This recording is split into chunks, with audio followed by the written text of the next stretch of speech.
Joining us now, former Israeli peace negotiator and the president of the U.S. Middle East Project, Daniel Levy. So, Daniel, what's your sense of how long and how much Hezbollah and other proxies are going to be willing to take on the chin, as Matt just said, before they feel compelled to get involved?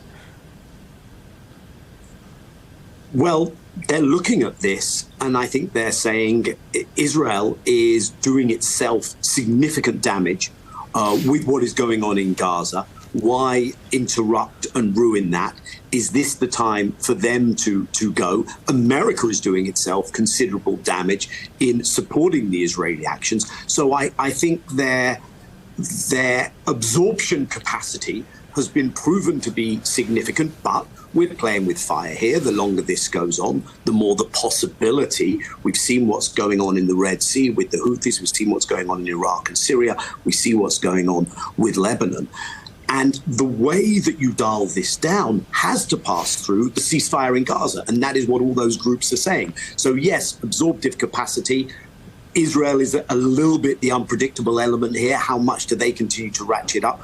But we're not there yet. Every day that the war in Gaza continues, we continue to roll that dice. Let's talk about the day after, whenever that day comes. Secretary Blinken was just in Saudi Arabia. On his way out, he told reporters, as I said at the top, that he's been meeting with Middle East leaders, and everybody, he says, wants to have a normalization with Israel, but there are conditions. One of them is that the conflict in Gaza ends, and the second one is that there is a two-state solution. Benjamin Netanyahu presumably also wants there to be normalization with Saudi Arabia and the Middle East, but he has been adamant about no two-state solution. What gives here?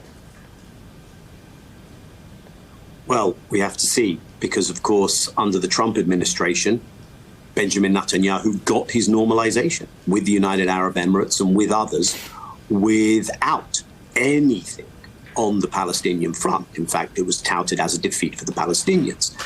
I think the key question, number one, is getting to that ceasefire, because if you want to dial down the region, if you want to end the mass killing of Palestinian civilians, almost 9,500 children, 22,000 plus, terrible humanitarian catastrophe.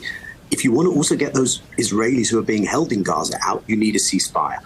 Then, when you think about the day after, the Israelis will say, we still think we can get normalization, and we still think the Biden administration will do it without anything serious on the Palestinian front. The guidelines, the written coalition guidelines of the Netanyahu government categorically reject two states.